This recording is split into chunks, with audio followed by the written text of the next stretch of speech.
Ja, lepo pozdravljeni. Jaz sem vesela, da imam to priložnost tukaj prav v muzeju novejše zgodovine podati nekaj muzejskih izhodišč do tega trenutka, ki smo ravnokar slišali te krasne akcije, ki se je začela na 2010 in je res obrodila krasne sadove za takratni čas. In tudi sedaj bi rabili nekaj takih aktivnosti, če hočemo ohraniti pitno vodo v Sloveniji.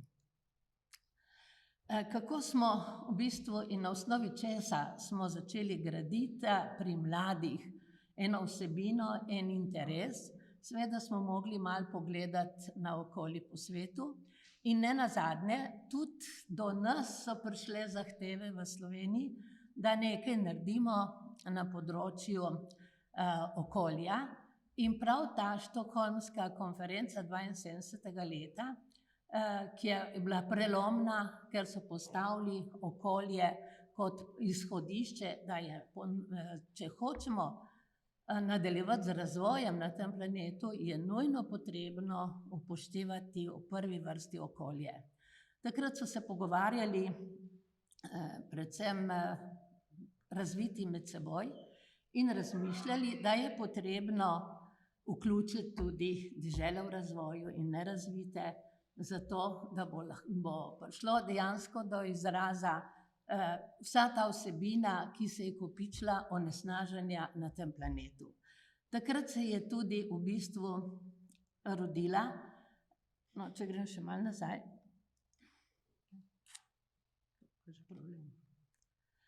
Takrat se je tudi rodila zamisel na Stockholmski konferenci, da je potrebno začeti z mladimi, da je potrebno začeti z načrtnim ozaveščanjem in izobraževanjem mladine. In prav to glavno okoljsko vprašanje smo v Sloveniji nekje razumeli, da je potrebno v tudi šolske programe, s šolskimi programi nekaj narediti. Samo kako? Ker naša šola je zelo tradicionalna bila, sestavljena iz predmetov in parcialnih predmetov, premalo povezave, žal je še marsikaj tako. Ampak kljub vsemu smo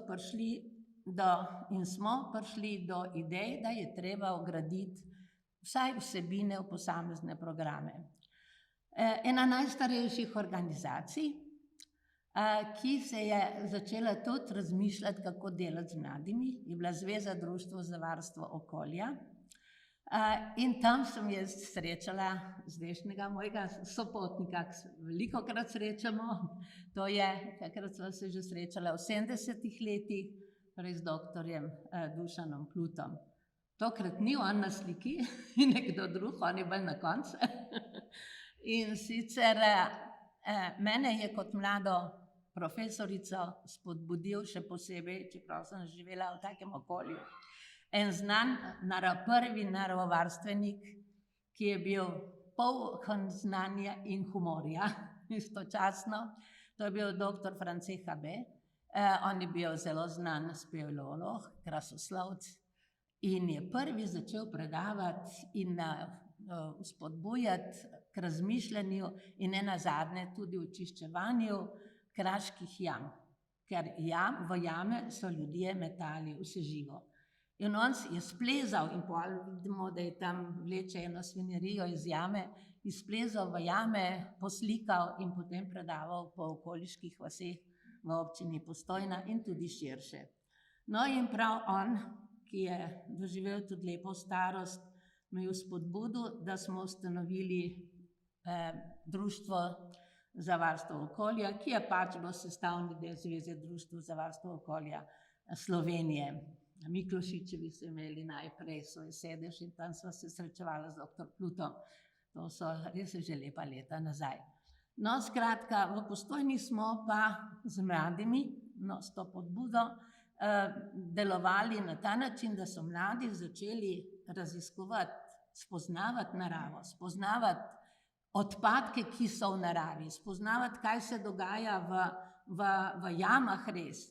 No in tako smo od raziskovanja do proučevanja, kaj je v jamah in v naravi, začeli, predvsem recimo Cerkniško jezero. Ne nazadnje se bo dr. Plut spomnil, da so hoteli zazidati požiralnike. In prav v tistem času naravoslovci skupaj z dr. Plutom, Habetom in tako se je ustavilo ta nori projekt. No, skratka, šli smo na konkretne okoljske probleme, ki so jih povzročale takratna industrializacija, različne organizacije, kot Ljuv Postojna, ali pa slišali smo danes, čeprav žal jaz nisem bila še prisotna, v Ilirski Bistrici, kakšna škoda je nastala. No, mi smo kot mladi srednješolci in osnovnošolci so te probleme spoznavali. Seveda niso imeli moči, da bi jih razreševali. Ni bilo še, ali pa bi bilo ustavljeno, vemo, da je bil v tistem času smo lahko samo delali z mladimi bolj na tiho, kot pa na cesti, čeprav smo bili tudi glasni, da smo opozarjali na to okoljsko problematiko, ampak konkretno, torej tako mladi v osnovnih šolah in srednjih šolah. In tako se je v bistvu začel razvijati v mladih glavah en kritičen pristop do teh okoljskih problemov. Glejte, če se pogleda razvoj človeštva, nekaj generacij je treba, da dejansko postanemo dovolj subtilni. Pa še nas mora kdo spodbuditi, pa še vidimo, da zdaj v tem času, ko je politika, se ne zna zmeniti za marsikaj, ta subtilnost pri ljudeh tudi potem ponovno upade. In zadnji čas je, da bi se ponovno zbudili tudi, kar se tiče pitne vode. Recimo, že takrat smo obravnavali, torej v 70-ih letih, kaj se dogaja na Počku, ki je bilo pod vojaškim, torej vojska je zavzela en del tistega predela na Notranjskem in je bilo strogo varovano, tako da smo z dr. Habetom bili prav korajžni, da nas niso zaprli, smo debatirali, kam dajejo te odpadke iz strelišč. In kje? Našli smo te jame. V jamo so torej tako nevarne snovi odlagali v kraške jame. In kaj se je danes kaj spremenilo? Tehnika se je spremenila, orožje se je spremenilo, strupov je veliko več. In vse to je na tem vadbišču tudi velik problem, to je drugi problem v Sloveniji, ker ne vemo, kako pronica skozi kraški teren, kot geograf dr. Plut to dobro pozna, in se ustajajo vse te težke kovine, ustavljajo v sedlinah zraven velikega zajetja pitne vode Malni za tam 100.000 prebivalcev. Zdaj naslednji torek bo druga okrogla miza, kako zaupamo vojski. Vojski že zaupamo, ampak ne zaupamo takim dejanjem. Glejte, ne vemo kdaj, torej koliko časa, 50 let je od takrat, ko smo začeli, ker od začetka na Počku je bila vojska že pred Marijo Terezijo, ampak takrat so bili konji, takrat so bile konjske fige, takrat so gnojili Poček, danes ga pa zastrupljajo že vsa leta. In kdaj bo prišlo do uničenja pitne vode Malni, je trenutek lahko jutri, lahko čez 10 let. Ampak previdnostno načelo, tako tam kot na Ljubljanskem polju, ker vemo, kaj se dogaja. Poglejte, kako je potrebno graditi ta kritičen pristop pri mladih, zelo postopno, in generacije so potrebne, in nenazadnje take akcije, kot smo prej slišali. No, jaz bom hitro naredila en tak pregled. Recimo Zveza organizacij za tehnično kulturo se je oblikovala 79. leta, tam so se mladi tudi dejavno vključevali, torej morali so ne samo s teorijo, ampak s prakso pokazati s projekti, in nastal je pozneje tudi tematski sklop o ekologiji, kjer so dejansko pol dobre projekte na republiškem nivoju nagrajevali. V Postojni smo ustanovili klub mladih naravoslovcev, raziskovalcev in naravovarstvenikov in organizirali tabore, podobno kot jih je Zveza organizacij za tehnično kulturo po Sloveniji, mi pa na Planinskem polju, Rakovem, Škocjanu. To je bilo na lokalnem nivoju za Notranjsko, ena akcija je bila celo malo mednarodna, ker smo povabili še iz Avstrije pa iz Italije, naše sosede, iz Hrvaške. No, in Prirodoslovno društvo Slovenije, ki pa ima res zgodovino, ki je že tam iz 39. leta, je pa v tem času, v 70. letih, že organiziralo raziskovalne akcije za mlade, torej da so mladi ugotavljali, kako so onesnažene naše reke, kakšna je potreba po kisiku, da se ugotovi, koliko je organskih snovi v naših rekah.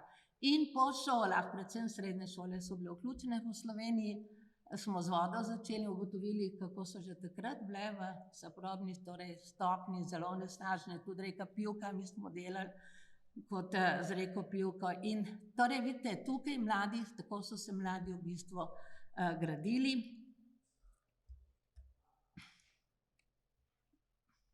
Samo malo. Ja, kaj bom hitro, preteklost je malo daljša, sedanjost je skoraj vse poznamo. No, potem smo imeli naravoslovne, torej v šolske projekte, v šolski program so pa potem v koncu 70. letih so vgradili naravoslovne dneve za začetek, potem pa je postala tudi okoljska vzgoja kot obvezna, so postale obvezne izbirne vsebine in tudi kot predmet. Tako da je šele takrat se v bistvu je začelo s šolskimi programi malo pogovarjati se širše od predmetov in prav ekologija in okoljska vzgoja je bila tista, ki je nekje združevala, asociacija združevala, medpredmetno povezovala znanje mladih, da so lahko kritično presojali pri različnih takih projektih. In prav ekošola, ki smo jo ustanovili v 96. leta, je bil pa celovit prvi tak holistični pristop izobraževanja. Z dvema šolama smo začeli, eno v Prekmurju, eno v Cerknici.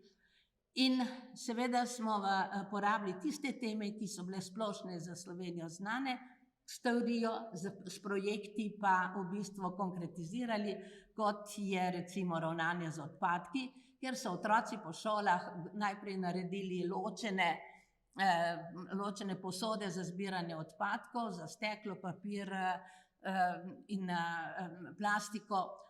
Žal, takrat ni bilo še nobene strategije za ločeno zbiranje odpadkov, da so na eni šoli jokali, ker je prišel kontejner pa vse skupaj to njihovo delo zmetal v eno posodo. Skratka, tako so bili težki zaključki. 96. leta je bilo sicer že veliko lažje, ker je 23. leta, ko je 22. ko so se ustanovili, tudi kar bo Dušan povedal, je že okolje v Sloveniji bilo malo drugačno, ampak na šolskem programu taki projekti še niso bili niti podprti, ne finančno. Vse to delo je potekalo v bistvu volontersko. In seveda spraševali smo, to je motiviralo mlade, kaj bo z našim okoljem v prihodnosti in kaj nam sledi, če o podnebnih spremembah konkretno nismo se še pogovarjali, ampak so že bile teme posameznih projektov. Izboljšali smo tudi znanje o kemikalijah in kaj pomeni težke kovine v prehrani, ker se kopičijo celo življenje. In tako je nastal ta koncept ekošole, ki je gradil v bistvu vrednote. V prvi vrsti je gradil vrednote holistično na eni šoli, zato smo imenovali kot način življenja, ker ne gre za posamezne teme, ker ne gre za posamezne projekte ali pa predmete, ampak je mogla vsaka šola v bistvu si izbrati, katere vrednote bo posebej skozi projekte gradila. To je bil v bistvu ekošole, kjer je bila etika trajnostnega razvoja nekje v ospredju in seveda teme, ki so takrat se pojavljale na nivoju ESD držav, ko so gradili izobraževanje za trajnostni razvoj in ko so se postavljali kazalniki za izobraževanje za trajnostni razvoj. Imela sem srečo, da sem sodelovala. No, in v obliki 7 korakov, to niso 7 koraki, da zgubiš kile, ampak 7 korakov za eno temeljito organizacijo dela na šoli.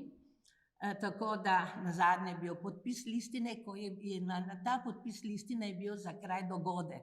Prišel je župan, ravnatelj, učenci, kakšni zanimivi in imenitni naravovarstveniki in so na osnovi zaobljub, ki je nastala na šoli, podpisali ekolistino, po kateri naj bi ekošola delovala, torej homogeno, s sodelovanjem pri projektih, ob akcijskem načrtu, ki ga je šola vsaka posebej pripravila.